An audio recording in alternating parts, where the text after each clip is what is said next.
Thank you for standing by, and welcome to the AtkinsRe second quarter 2025 conference call. At this time, all participants are in a listen-only mode. After the speaker's presentation, there will be a question-and-answer session. To ask a question during the session, you'll need to press star 11 on your telephone. If your question has been answered and you'd like to remove yourself from the queue, simply press star 11 again. As a reminder, today's program is being recorded. And now, uh, as a reminder, today's program is being recorded. And now I'd like to introduce your host for today's program, Dennis Jasmine, Vice President, Investor Relations. Please go ahead, sir. Thank you, Jonathan. Bonjour tout le monde. Good morning, everyone, and thank you for joining us today. For those dialing in, we invite you to view the slide presentation that we have posted in the Investors section of our website, which we will refer to during this call. Today's call is also webcast. With me today are Ian Edwards, Chief Executive Officer, and Jeff Bell, Chief Financial Officer. Before we begin, I would like to ask everyone to limit themselves to one or two questions to ensure that all analysts have an opportunity to participate. You are welcome to return to the queue for any follow-up questions. I would like to draw your attention to slide 2. Comments made on today's call may contain forward-looking information. This information, by its nature, is subject to assumptions, risks, and uncertainties, and as such, actual results may differ materially from the views expressed today. For further information on these assumptions, risks, and uncertainties, please consult the company's relevant filing on SEDAR+. These documents are also available on our website. Also, during the call, we may refer to certain non-IFRS financial measures. Reconciliation of these amounts to the corresponding IFRS financial measures are reflected in our earnings release and MD&A, which can be found on SEDAR+ and our website. And now I'll pass the call over to Ian Edwards. Ian? Thank you, Denis. Good morning, everyone, and thanks for joining us today. I'm going to begin today's call by providing an overview of our performance in the second quarter, our record backlog, and the current success and opportunities we're seeing across our engineering services regions and our nuclear businesses. I'll then pass it to Jeff to provide more detail on our financial results, our 2025 outlook, and our capital allocation activities we executed in Q2. And then we'll open it up for Q&A. So let's get started on slide 3. We had another strong quarter with solid revenue growth. AtkinsRe services revenue grew 15% to $2.6 billion, with strong increases in the engineering services regions, nuclear, and Linxon. Engineering services regions revenue organically declined 1% to $1.9 billion, while nuclear revenue organically grew 56% to a quarterly record high of $567 million. Linxon revenue organically grew 11%. We also had a strong increase in adjusted EPS from PS&PM and adjusted EBITDA from PS&PM, with AtkinsRe services segment adjusted EBIT increasing 21% to $246 million. Our total backlog reached a record high of $21 billion this quarter, as our expertise across engineering services and nuclear continues to be in demand. Continued growth and record high backlog in our nuclear business is leading us to increase our revenue outlook for 2025. On the other hand, due to lower year-to-date revenue growth in the USLA and EMEA segments, we are decreasing our 2025 engineering services regions revenue organic growth outlook. We expect the full year impact on profitability of all these changes to be neutral. Jeff will provide more details on this later in the call. During the quarter, we closed on the acquisition of a majority stake in David Evans and completed the sale of our interest in Highway 407. This resulted in total proceeds of approximately $2.6 billion. We also paid down our debt by $900 million and repurchased 9 million shares. These moves have further strengthened our balance sheet and put us temporarily in the rare position of being net cash positive. we are now distinctly positioned to act on opportunities that arise, including further growth through organic and inorganic investments. At our Investor Day in June of last year, we outlined a disciplined capital allocation framework, which consisted of maintaining a strong balance sheet, investing in the business, and returning capital to shareholders. Since that time, we have taken considered actions across each of these priorities in line with what we said. We now have an industry-leading balance sheet following the repayment of a significant part of our debt. That priority is completed. We also bought back a significant number of shares year to date, returning approximately $800 million to shareholders. While our NCIB program remains active, going forward, we would expect our share repurchases to be much smaller. The remaining capital allocation priority under our delivering excellence and driving growth strategy is investing in the business. Will be our focus going forward. As we have said previously, we will look to invest to build out the white space of the company in our chosen geographies and end markets, organically and inorganically. Organically, we will continue to invest in our engineering services regions and our nuclear development, as we see very strong future for our nuclear services across the globe. Inorganically, our David Evans transaction is a great example of our disciplined approach to executing our land and expand strategy in the US, and we have a strong pipeline of opportunities to continue to do so. In addition, we see opportunities to purchase businesses in our other engineering services regions to address gaps in strategic high-growth end markets like transport, water, defense, buildings, and power, and improve our geographic density. M&A is an area that consumes a meaningful amount of my personal leadership effort. On slide 5, you can see the continued progression of our backlog growth across AtkinsRe services. The 33% increase over the prior year was driven primarily by the demand in our nuclear expertise.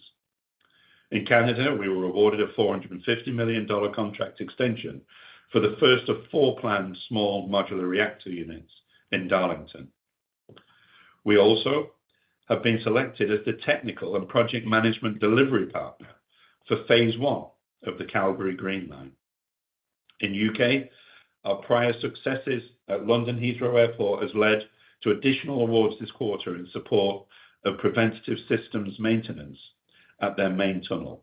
And in the US, we are building a leading position supporting transportation development in Florida.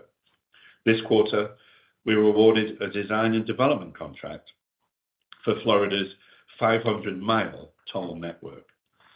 And in Asia, we secured a contract to redesign the design of the Hong Kong section of the Hong Kong-Shenzhen Western Rail Link, further expanding our foothold in the growing Asia market. Turning to slide 6, revenue in our engineering services regions business increased by 6% year over year. Excluding revenues from David Evans and the impact of FX, revenue organically declined slightly. This decrease was expected as we faced difficult year-over-year comparisons following a strong performance in Q2 2024. And as we have discussed, we have also experienced delays or termination of a handful of major projects, which impacted the first half of the year. These projects should roll off in the second half of the year. And excluding these projects, the underlying organic revenue growth in the first half was actually in line with our target of 7 to 9%. Due to the impact of these projects and lower expected revenue growth in the US, LA, and EMEA segments, we now expect that revenues for engineering services regions should organically grow in 2025 over 2024 by mid-single-digit %. Segment adjusted EBITDA over net revenue margin was nearly 16% for the second quarter, up 50 basis points versus the prior year period. And notably, we continue to increase our backlog, which now stands at $13 billion, representing a 6% increase versus our backlog as of June 30, 2024. Beginning on slide 7, we provide an overview of each of our 4 regions and their performance this quarter. In Canada, revenue organically declined 1%, but segment-adjusted EBITDA grew to $33 million with a 15% margin, as our operating margin improvement efforts delivered a 430 basis point year-on-year increase. Backlog increased 5% year-over-year and now stands at just below $8 billion. A major project in Q2 2024 leading to difficult year-over-year revenue comparison. That said, our relative flat revenue performance, coupled with our increased backlog, highlights the continued growing demand for our unique end-to-end capabilities across the power and renewables and transportation markets. We remain very bullish on our engineering service prospects in Canada, as the Building Canada Act is leading to increased opportunities across many markets where we work. We are also committed to enhancing margins, and the results this quarter highlighted the success of the work in this business. We have successfully implemented initiatives to improve pricing, productivity, and overhead, as well as serving our clients more effectively through our global technology center.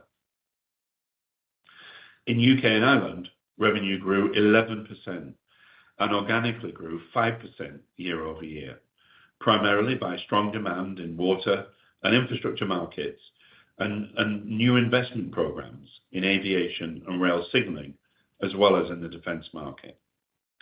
Segment-adjusted EBITDA grew $92 million in the quarter, representing a 17% EBITDA margin, 40 basis points better than last year, as the business continues to focus on efficient project delivery.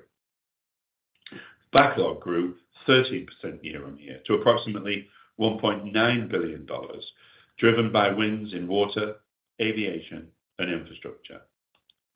In the UK government recently announced plans to increase defence spending to 2.5% of GDP by 2027.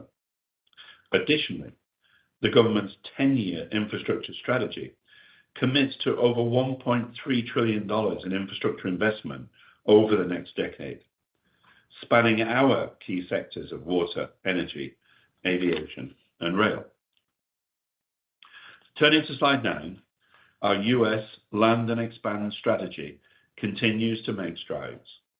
We closed on the acquisition of a majority stake of David Evans, achieved a record backlog in Q2, and our prospects pipeline remains strong.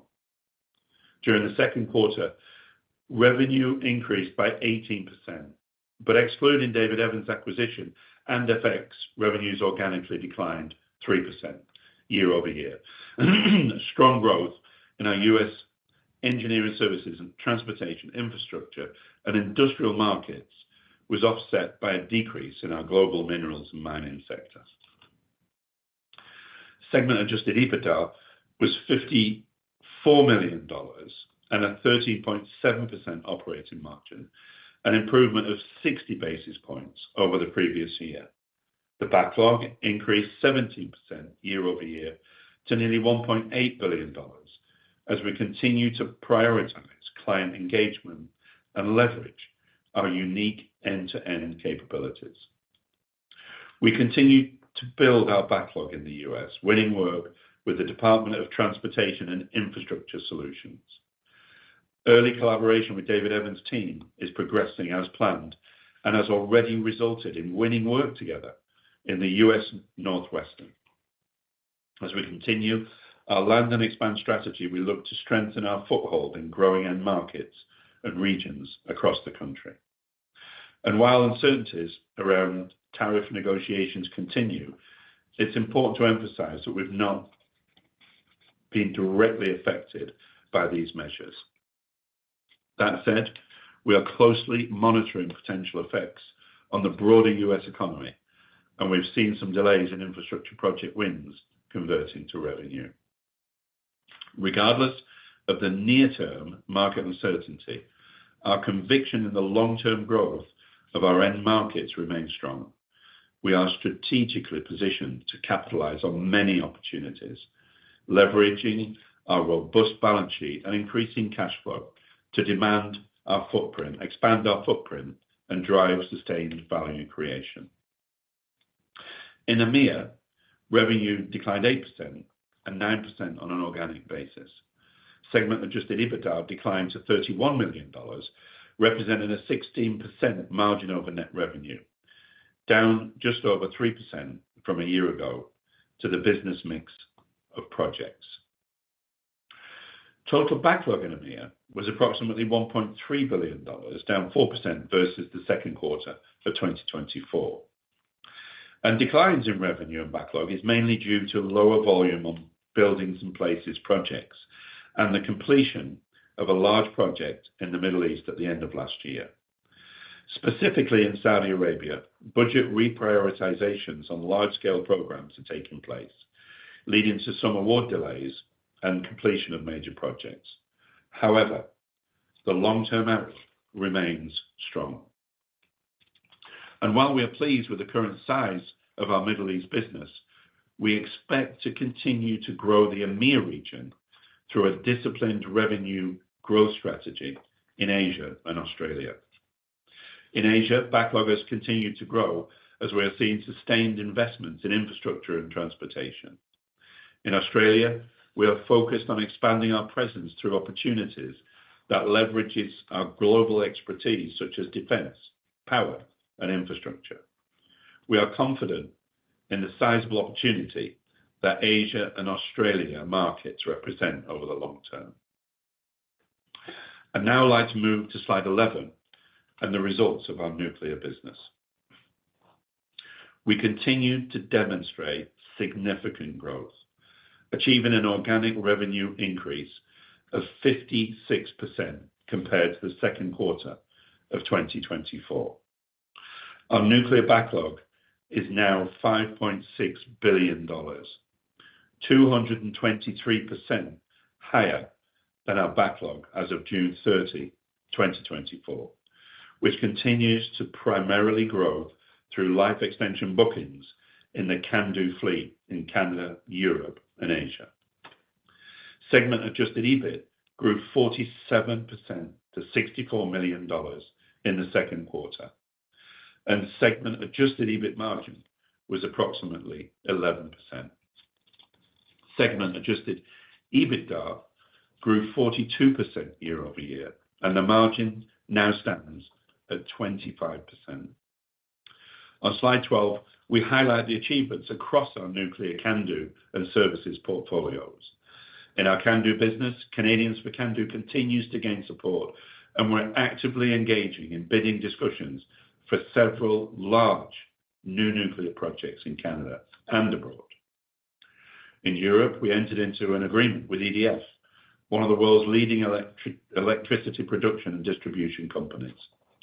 This is an important agreement for our nuclear business, bringing opportunities to share capability and expertise in support of both our organizations, taking advantage of the renewed global interest in nuclear power. In our services business, as I noted earlier, we're awarded the contract for the first of 4 SMRs in Ontario. We also are continuing new build support at Hinkley Point C and Sizewell C, as well as decommissioning services at Sellafield in the UK. Additionally, we continue to expand our nuclear capabilities in the US, as the Department of Energy provided our joint venture the notice to proceed for the operation and maintenance of the Portsmouth and Paducah gaseous diffusion plants. And lastly, AtkinsRe is part of a new pioneering partnership with the Nuclear Decommissioning Authority in the UK, which will see innovative technology deployed for the first time on a nuclear site to remotely and autonomously sort and segregate radioactive waste. This is an important step to operate more safely and more efficiently on site. Our year-to-date nuclear performance and backlog, record high levels, provide a strong foundation for 2025. As such, we are raising once again this quarter our full-year revenue outlook to a range of $2 billion to $2.1 billion. Turning to slide 13, a reminder that we are capturing near-term and long-term can-do revenue opportunities within our nuclear business. The potential contracts you see on this slide showcase a massive opportunity for AtkinsRe and could deliver significant growth for the foreseeable future. These represent profitable contracts and highlight our real backlog and our growing teams who deliver real projects every day. Our greater than $5 billion nuclear backlog achievement is just the start, as our customers are continuing to recognize our nuclear expertise.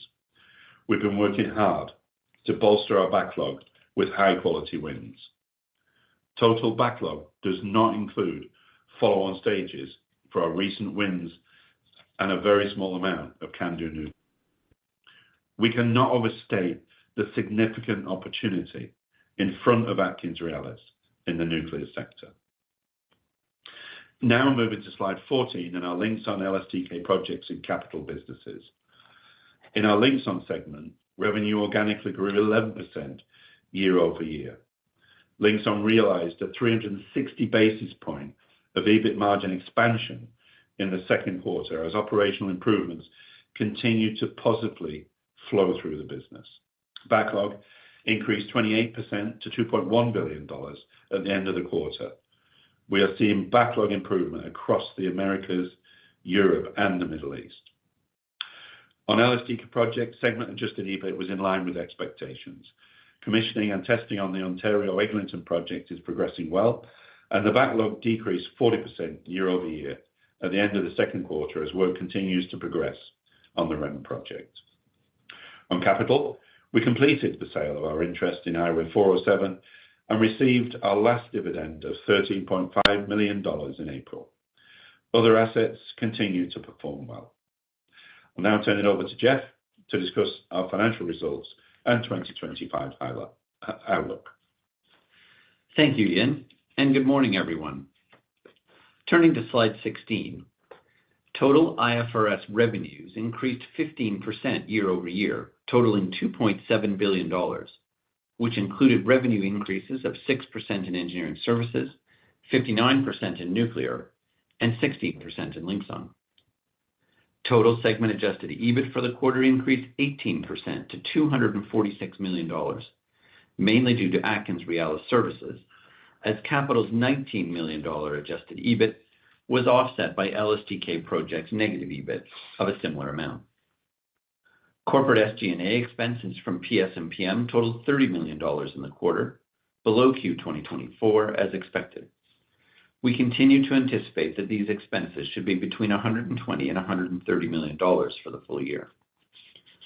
Restructuring and transformation costs were $34 million in the quarter, mainly due to a one-time adjustment related to the disposal of a business in a prior year. We expect these costs to be lower in Q3 and Q4, and now expect them to be approximately $90 million for the full year. The IFRS net income this quarter was significantly higher than in Q2 2024, mainly due to a $2.6 billion gain, or $2.2 billion after tax, on the disposal of the company's remaining 6.76% interest in the Highway 407 ETR. The income tax expense was higher in the quarter due to the gain on the Highway 407 sale. The tax rate for adjusted PS&PM net income was approximately 13% in the quarter and 19% after 6 months, and therefore we now expect the tax rate for the full year on our adjusted PS&PM net income to be in the mid-20%. Adjusted EPS from PS&PM for the quarter increased by 59% to 78 cents per diluted share, compared to 49 cents in the second quarter last year. And as Ian mentioned, our backlog ended the quarter at a record high of $20.9 billion, 32% higher than at the end of June last year, with new record high levels in engineering services, regions, and nuclear. Now let's move on to slide 17 and free cash flow. Net cash used for operating activities totaled $102 million for the quarter. This was mainly driven by a stronger AtkinsRe services EBITDA delivery and lower LSTK projects cash usage, offset by the timing of higher working capital usage. We continue to expect operating cash flow to be in excess of $300 million for the full year 2025. Similar to 2024, cash generation is expected to be heavily weighted to the second half of the year. After CapEx of $37 million, which included $19 million for the development of Monarch and the payment of lease liabilities of $24 million, our free cash flow stood at negative $163 million for the quarter. I'd like now to move to slide 18 and build further on our capital allocation status. Earlier, Ian highlighted our progress in delivering on our capital allocation priorities in the quarter.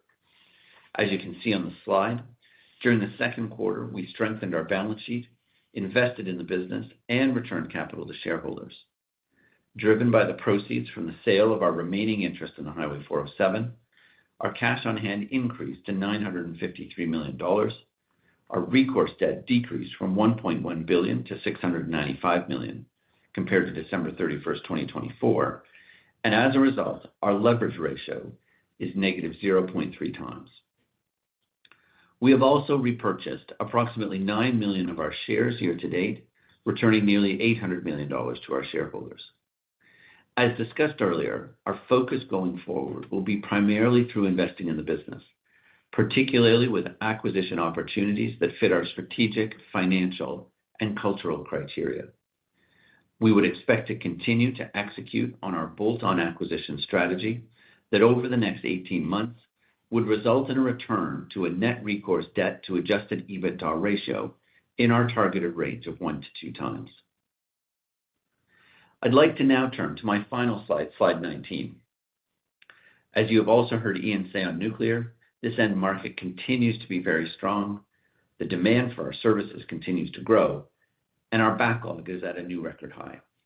Therefore, we are again increasing our nuclear revenue outlook to be between $2 and $2.1 billion for the full year 2025, from the previous range of $1.9 to $2 billion that we outlined last quarter.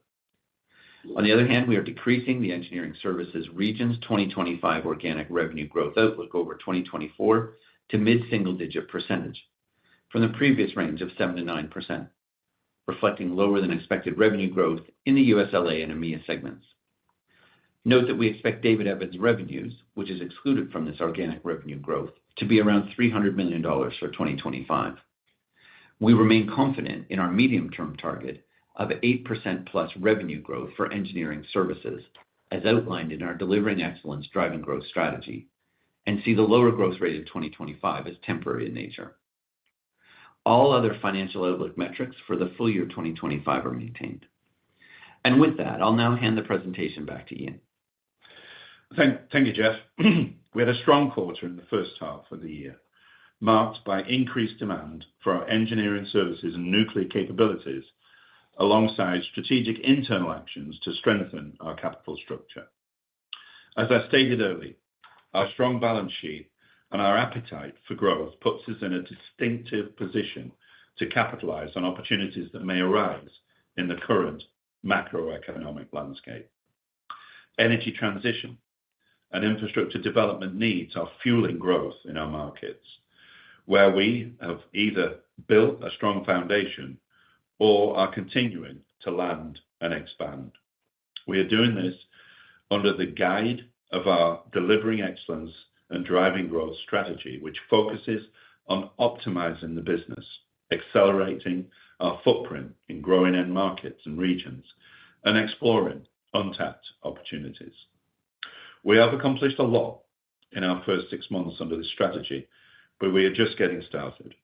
I want to thank our 40,000 employees for their hard work and dedication. Quarter over quarter, we continue to incrementally build great things at AtkinsRe, and we would not be able to do so without the dedication and expertise of my colleagues around the world. So, with all of that, let's open it up for questions. Certainly, and our first question for today comes from the line of Sabahat Khan from RBC Capital Markets. Your question, please. Great, thanks, and good morning. Maybe we could just dig a little bit deeper into sort of the engineering side, and maybe just you provided a bit of color in your preamble, but hoping to get a bit more understanding of, how the Q2 evolved relative to expectations. If you can get into some of the specifics around the regions that were supported, what you're seeing in the U.S., and kind of what you have baked in for H2 now in the engineering business relative to when we last spoke. Thank you. Yeah, for sure. So I think the first thing I'd say is what we've seen is broadly in line with what we signaled earlier in the year, Q1. Couple of things perhaps have moved further away from us than we expected. The underlying growth of the business in all regions is good.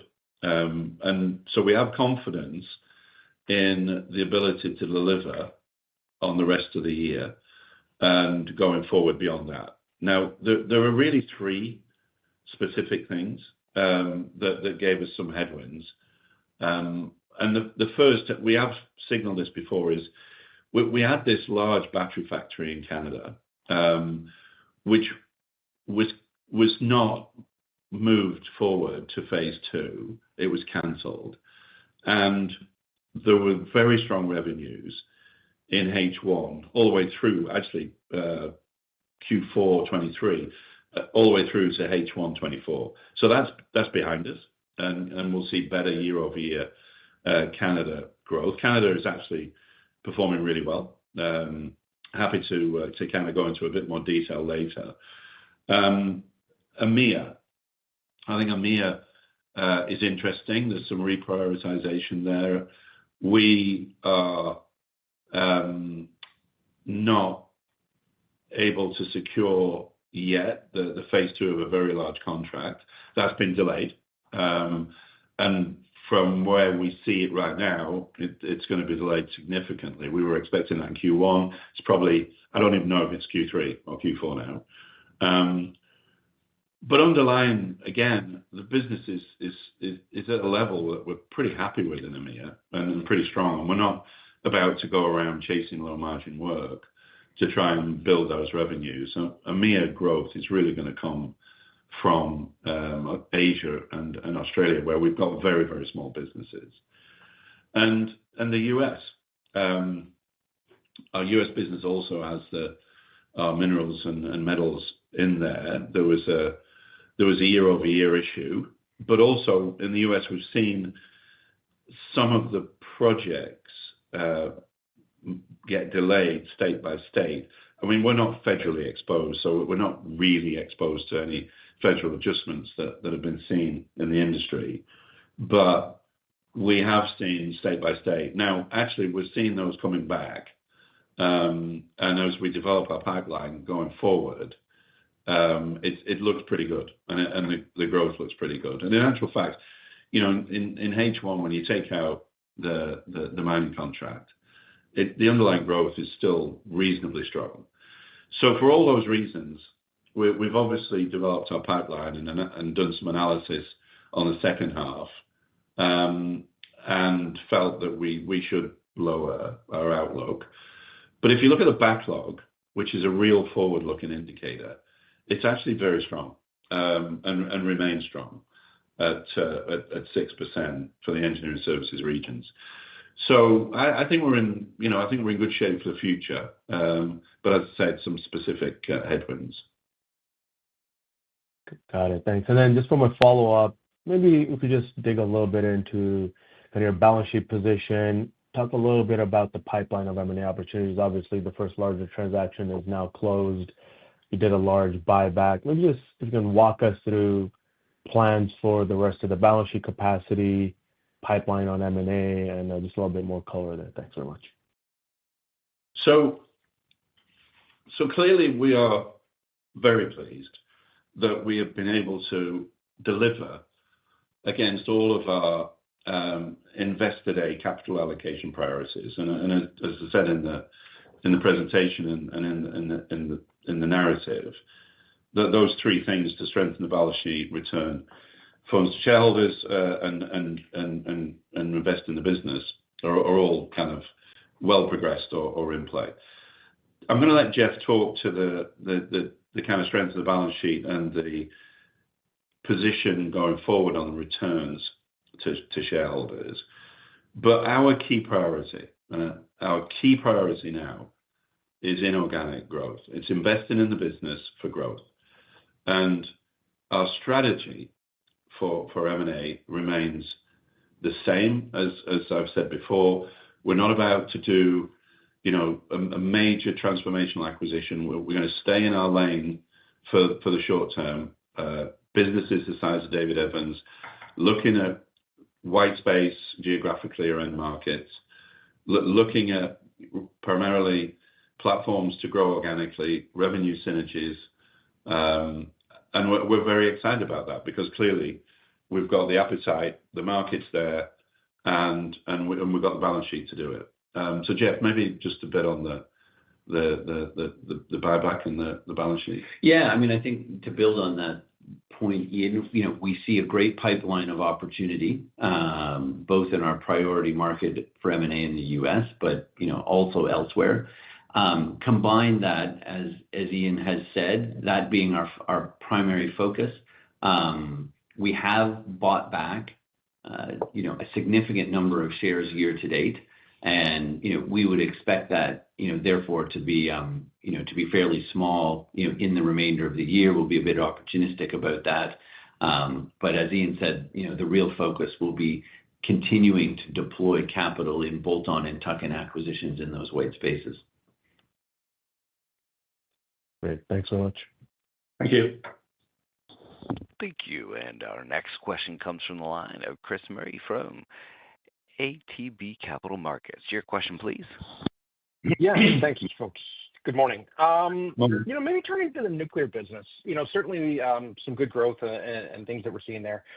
But I was going to ask you, can we talk a little bit about, maybe outside of the CANDU opportunities, which, seem like fairly well understood and pretty massive. Can you talk a little bit about other pieces of the nuclear business where you're seeing growth and how that's evolving? There's been lots of discussion about, the various forms of SMRs that are happening down in the U.S. So anything you can add to what you're seeing there and how you think that could drive into the nuclear business on a go-forward basis would be helpful. Yeah, for sure. And as you know, we kind of think of our business now in our nuclear sector in two halves. We think about it as CANDU, where we have the technology and we deploy that technology. But we've also got a very, very comprehensive services business, full services nuclear business that operates globally. And there's quite a few interesting things in the services businesses that you rightly point out in the question that are happening. I mean, let's start with the SMRs. I mean, we do not have an SMR. We chose not to in our CANDU fleet.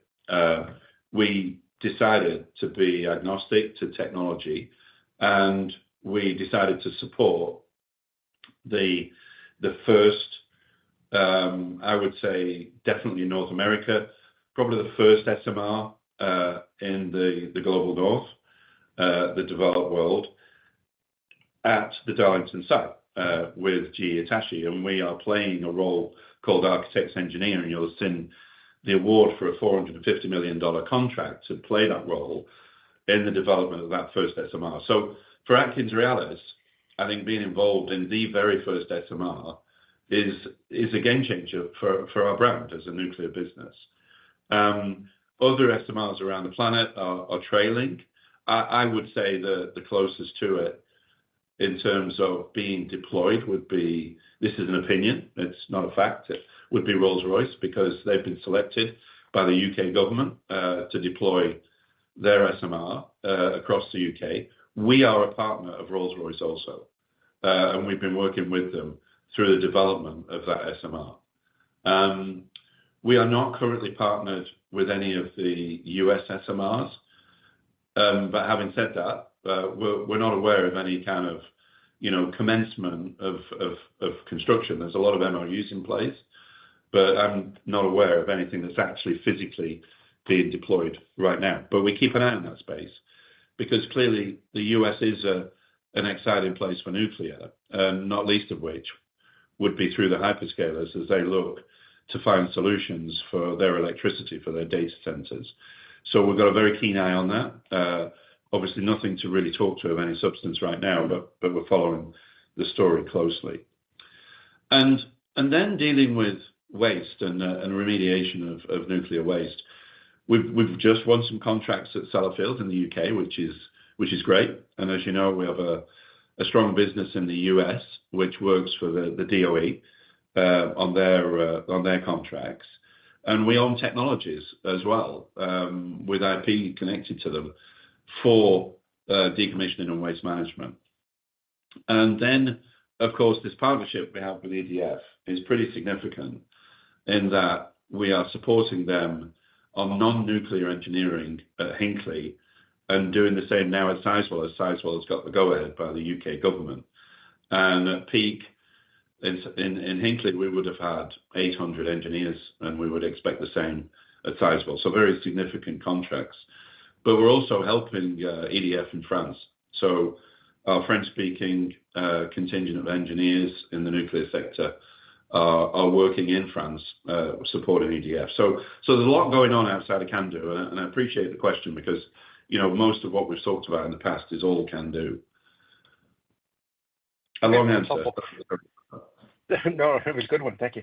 And then I'm not sure who wants to take this one, but I guess more conceptually now, and I know we talked a little about this at the Investor Day, but, on a go-forward basis now that you sold the 407, it looks like Linxon's continuing to be, growing or maybe stable, or we'll leave it at that. LSTK is running off, but you still got the capital business. How do we think about, now that you've got the financial flexibility, don't really need the additional funding, how do we think about what the business looks like in a year with all these other little bits and pieces kind of kicking around? Yeah, Chris, it's Jeff. Maybe I'll take a shot at that. I mean, I think where we're rapidly getting to, and I think you're right, as we get into 2026, what we really have primarily is the world-class engineering services and nuclear business that we've always said that's what we're building, and that's the long-term future of the organization. In terms of the sort of, big elements. Therefore, I think what you'll see is, LSTK will become, very little by next year. There'll be maybe a bit of, of overhead related to, just kind of finishing off any punch list items and collecting claims. Linxon, really pleased with sort of where it is, but, ultimately it's a fairly small part of the business. And capital will now be the same. There's really just a handful of smaller investments left. So you could almost think of it as, the engineering services regions and nuclear, and then other, kind of a small other element picking up the other pieces. But it'll really be, a pretty simple business in terms of, how you would think about, strategically and performance-wise driving it forward. Okay. Yeah. I mean, the plan, I'm assuming, is still to divest Linxon at some particular point, or there's no thought to keep it around? Yeah. I mean, it's, as I said, as we've always said, we think it's a good business in a good market. We've invested a lot in terms of improving its operational capability and its performance. We're seeing that coming through. At this point, we haven't seen anyone, despite our efforts, giving us, what we think is kind of a reasonable value for the business. And, so we'll continue to explore our options, including, ultimately, if we end up holding it for a longer period of time. Okay. We'll leave it there. Thanks, folks. Thank you. Thank you. And our next question comes from the line of Yuri Lynk from Canaccord Genuity. Your question, please. Hey, good morning. Morning. A follow-up on David Evans. I think Jeff mentioned $300 million of revenue for 2025. Can you just confirm that that's US dollars, and is that for the entire year or just for the period that will be consolidated in your financials? Yeah, happy to do it. It's actually 300 million Canadian we see for this year. And obviously the quarter we had in Q2 was short a couple of weeks. We didn't kind of close it till mid-April. So slightly higher on a quarterly run rate in Q3 and Q4. Okay. So that's not their full year revenue in CAD? No. That's what we will pick up in our financial statements, having owned it from April 11th till the end of 2025, we expect. Yeah. That makes sense. Okay. Can you kind of give us more detail or break out the impact of the mining business on the USLA organic growth contraction, and maybe talk about how some of the other end markets in the US did on the engineering side? Yeah, for sure. I mean, I think so. If we think about the US first, I mean, as I said in the kind of brief overview of the US, there's a couple of things. So the mining business is in there, and we got some year-over-year kind of issues in there with one big contract that, again, we would expect to see diminish in the second half. The underlying growth in the US business, certainly going forward from here in the pipeline development, is actually closer to our original range, frankly. We have seen in the first half of the year, in the pure US engineering business, a bit of slowdown state by state in a couple of states, Texas, of Department of Transport work. Now, we've seen those coming through. So it wasn't really cancellation or lack of funds. It was, with all the volatility that we're seeing across the US, it was kind of holding back a bit. But we're seeing those coming out. So in simple terms, positive growth, first half in US purely, and almost back to where we'd expect it to be second half. But obviously, we've had an impact. So that's one of the contributors to changing the outlook for the full year. And I think the other one that contributed to changing the outlook for the full year was the EMEA region. And as I said, that there's been some reprioritization of projects. Now, we haven't suffered too much, actually, in that, because our strategy in the Middle East, particularly Saudi Arabia, was always to follow big programs that we believe are profitable programs that have the backing of the government.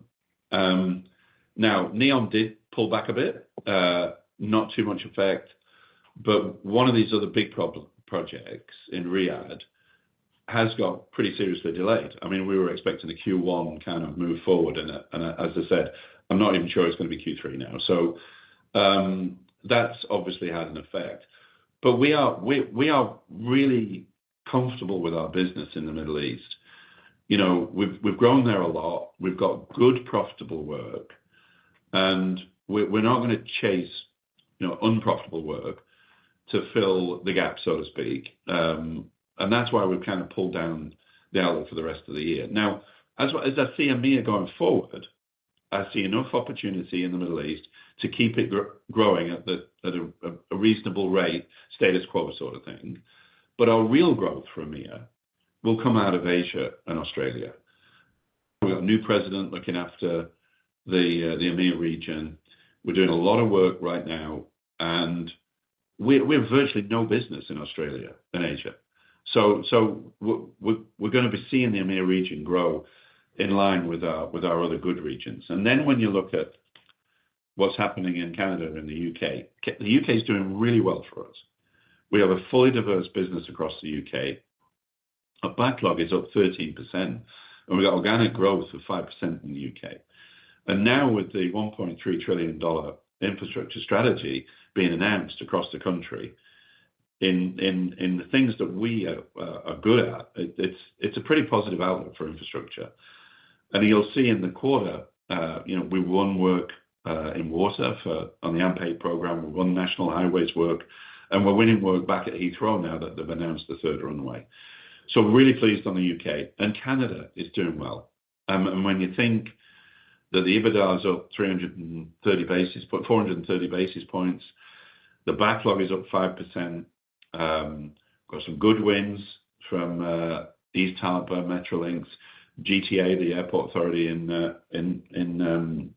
Toronto, the Alto program, and now with Bill C5, I really feel confident about Canada having a very strong commitment to infrastructure.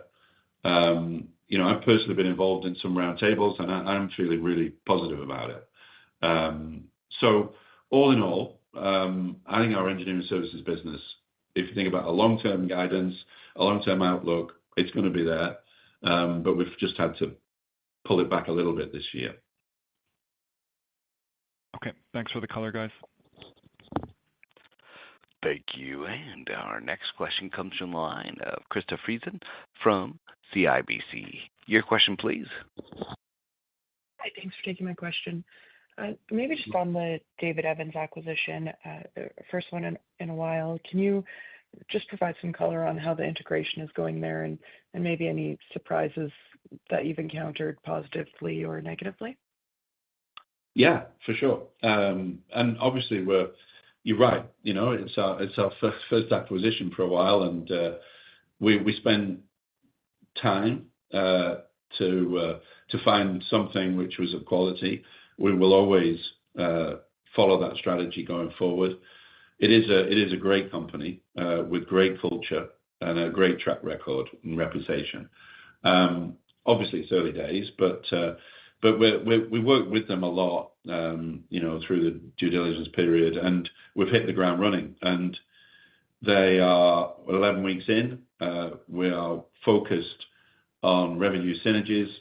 We're focused on doing what we said we would do with this business, which is use it as a platform, use their connectivity and track record in the West, specifically Oregon and California, Washington, and add AtkinsRe to it. And we've identified a very significant pipeline of bids that they would not have had the scale to bid.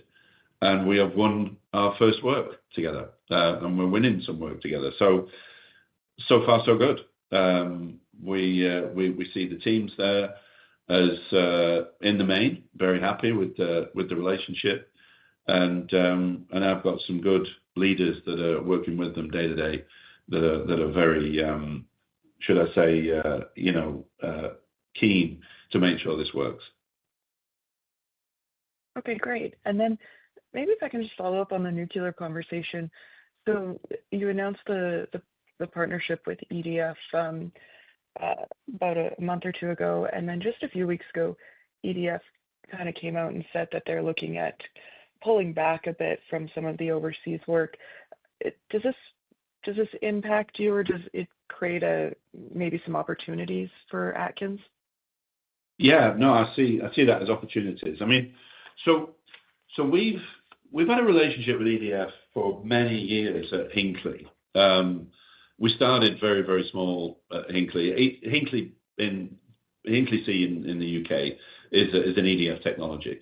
And we started on a very small contract there, and we ended up with this very significant kind of engineering contract to integrate everything that was non-nuclear in the design. And I think we ended up working really well with them. And, I, along with my president, personally met their CEO a number of times. We work well with their senior leaders. And we're trying to make sure that as this nuclear renaissance really takes hold globally, the capacity, human capacity particularly, and expertise doesn't hold us back on the can-do deployment. And we are like-minded with EDF in that they've got a big deployment of their technology in France now. And we believe that, there can be a 1 + 1 = 3 in terms of building capacity and relationships and deploying expertise. So that's kind of the genesis of this in the long term. And, I would go on to say that we have a very differentiated, privileged position in Canada, in that we already have 6,500 professionals working in the business on life extension work. That is not a situation that other nuclear technologies across the planet, apart from EDF and the Chinese, would have, because there just hasn't been a big build-out recently. So I think having partnerships like that to help us build capacity, to help us get ready for the really big wave that we expect, is a very good and advantageous thing. That's the genesis of it. Thanks for the color. I'll pass the line. Sure. Thank you. And our next question comes from the line of Devin Dodge from BMO Capital Markets. Your question, please. Yeah, thanks. Good morning. I wanted to come back to one of Saba's questions, more specifically slide 18 and the chart showing your financial leverage, which has it coming down over the next 18 or coming up over the next 18 months. Look, we're assuming free cash flow will be positive, so it seems like it's driven by capital deployment. I just wanted to clarify if this is intended to be more illustrative of what is possible, or is it more of an indicator for what you see as the probable pace of capital deployment? And then just based on your comments, it just seems that most of that spending will be directed towards M&A. Just wanted to confirm that. Yeah, it's Jeff. Why don't I take that? So I think our view is that is directionally correct. And as I said in my script, over the next 18 months, we would expect to deploy capital primarily from a bolt-on M&A acquisition perspective that would see us moving our way back to at least being at the low end of that 1 to 2 times range by the end of 2026. Okay, interesting.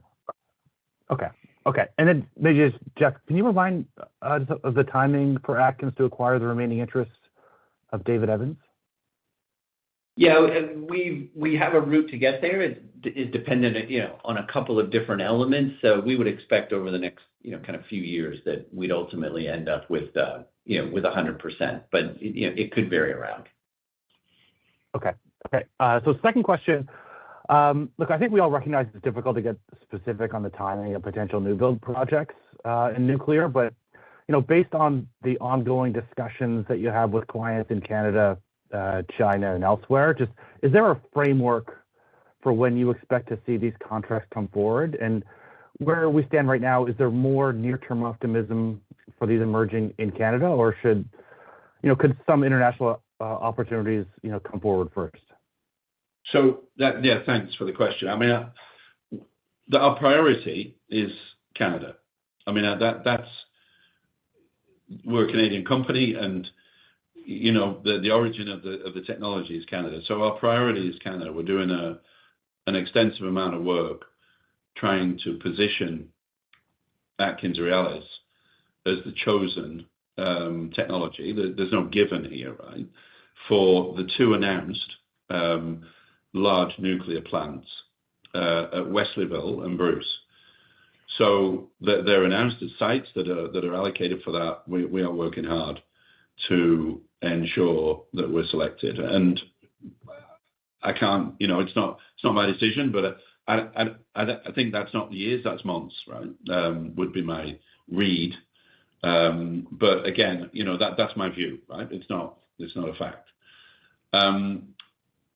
Going across, there are other active provinces other than Ontario that are, I would say, thinking about Canada. New Brunswick and Alberta, and again, those are public. And obviously, we're working hard to make sure we are the right solution to win those contracts too. So that's a very, very significant amount of work. Beyond that, we have 2 geographical areas that we believe new builds of CANDU is possible. And we are actively in discussion, me personally as well. Eastern Europe, I think because Romania already has a nuclear capability and a CANDU set of reactors, and we're building there. I believe adjacent countries to Romania and Eastern Europe would see and do see CANDU as a solution. I wouldn't expect to see anything there this year in terms of MOU or announcements, but we could see something next year. In Asia, there are a number of countries that we are engaged in discussions. This is because they're countries that don't have a nuclear technology of any kind now and a nuclear capability. This is going to take a bit longer, and the way this would probably play out is by ourselves getting some paid mandates to help them establish a regulatory framework, help them establish a capability in country. And those are the kind of conversations that we've got now, and we're even doing some work in one country. This is a bit of a longer play, but very real. And we're talking of 3 to 4 Asian countries. So you can see there's a lot going on. I mean, and I'm being very cautious not to kind of overpromise here, but I think over the next year or so, some of this will come to the initial phases of MOUs and the initial engineering phases. Okay, that was great commentary. Just one quick follow-up. I think there's been some media attention on applying for a license in the U.S. Just wondering if you have a framework for how long you think that could take. Yeah. So we're very much exploring the US. I mean, clearly, as I said about the SMRs, which is true also for CANDU technology, there's a very significant market for nuclear. I mean, the executive order signed by President Trump to deploy 300 gigawatts of nuclear electricity is 3 times what was built in the 60s, 70s, 80s, and 90s. Now, there's only one US technology right now in large nuclear. Last time they built out, they had 4. So there's clearly an opportunity. We are looking at what it would take to get it through the licensing process, which we don't think is too difficult because they think about things very similar than Canada. That would probably be a process that would take us to a place towards the end of this decade that we could execute. But that's not different from many other technologies. I mean, even if their indigenous technology was to get an order today, it would have to go through a licensing process for a project specific. So it will obviously take us longer, and that's a fact. But we're looking at it very, very seriously to position. Okay, excellent. That's great color. Appreciate it. I'll turn it over. Thank you. Thank you. And our final question for today comes from the line of Benoit Poirier from Desjardins. Your question, please. Yeah. Hi, Jeff. Good morning, Ian. Good morning. Just to come back on the nuclear discussion, what is the main pushback or the key points that is holding back the Canadian government with respect? Are they waiting to see further advance on the Monarch development? Is it more a matter of financing? What is kind of holding back the discussion? And maybe also, obviously, nuclear is growing a lot this year, but what would you like to achieve on a sustainable rate in terms of revenue growth beyond 2025? Yeah. So I don't think there's pushback. I think that Canada is a leader in the world. I mean, the fact that there's commitment to nuclear going forward that's been announced by the government, the fact that 2 of the Ontario generating companies have allocated a site, I think that's really positive. I mean, and making a selection is a big process. It's a long process, and we're just working through that. I mean, the clients are working through it. They've got to be sure that whoever's selected can deliver, and it's the right cost base for the taxpayer and the electricity payer. So I think this is moving fast, actually. My view, when I look at the rest of the world, I think this is going fast. I don't think this is going slow. So I'm really optimistic. Really, and hopefully you'll see something, and hopefully that's us as well. But as I said, there's no guarantees in this world, and let's monitor the space. What can we be in the nuclear sector? As I said, very significant. We are uniquely positioned with a full-service global nuclear business, and there is a very significant renaissance in the nuclear business. Our revenues have grown, as you can see, exponentially. Our backlog is up 228%. It's not going to do that every quarter and every year, of course, but if you look at the graph, the bar chart, those revenues on that bar chart and those orders that we have they're almost secure for our outlook for this year. And you can see that many of those projects are only first phase of projects to come without new build. And if we add new build and layer that in, then you can see growth through the rest of this decade. I can't get drawn on what that would be because it's binary. We win a job, it's significant. You don't win. So I can just say that we're confident this is going to continue to grow, be a really significant part of AtkinsRe. Okay, that's very good color, Ian.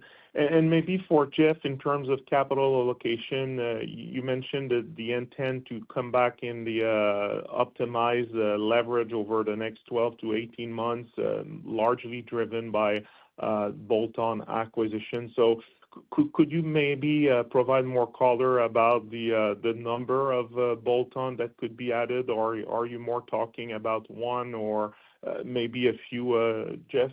Thanks. Yeah, I mean, I think we'll end up, with multiple acquisitions, ranging, as Ian said, up to something, like David Evans. Could be, we do a couple that are smaller than that, but just, in order to get back to that leverage ratio, by definition, we'll have to deploy $1 billion to $1.5 billion. So, that's another 3 David Evans acquisitions, or it's another, 5 if they're slightly smaller, or 6, or, so I think, with the pipeline we see of those kind of tuck-in and bolt-on, type acquisitions, we'd expect to be doing a handful of those, over the next 12 to 18 months. And, therefore that will, get us back to that level. And at the same time, we see a lot of value creation opportunity from deploying capital that way. So we think that's going to be a really good use of shareholders' money at the same time. Okay. And maybe just the last one, very quick for Ian. Given the valuation for nuclear, the growth profile, do you see a case for monetizing nuclear or spinning that off in the long term, Ian? Well, we're certainly not there in our thinking now. We do see quite a lot of adjacencies between the two businesses in terms of complementary engineering and scale. So we're not in that place right now. Obviously we keep reviewing every strategy, right? But in the medium term, no. Thanks for the time. Thank you. Thank you. This does conclude the question and answer session of today's program. I'd like to hand the program back to Denis Jasmin for any further remarks. Thank you very much, everyone. If you ever have any further questions, please never hesitate to contact me directly.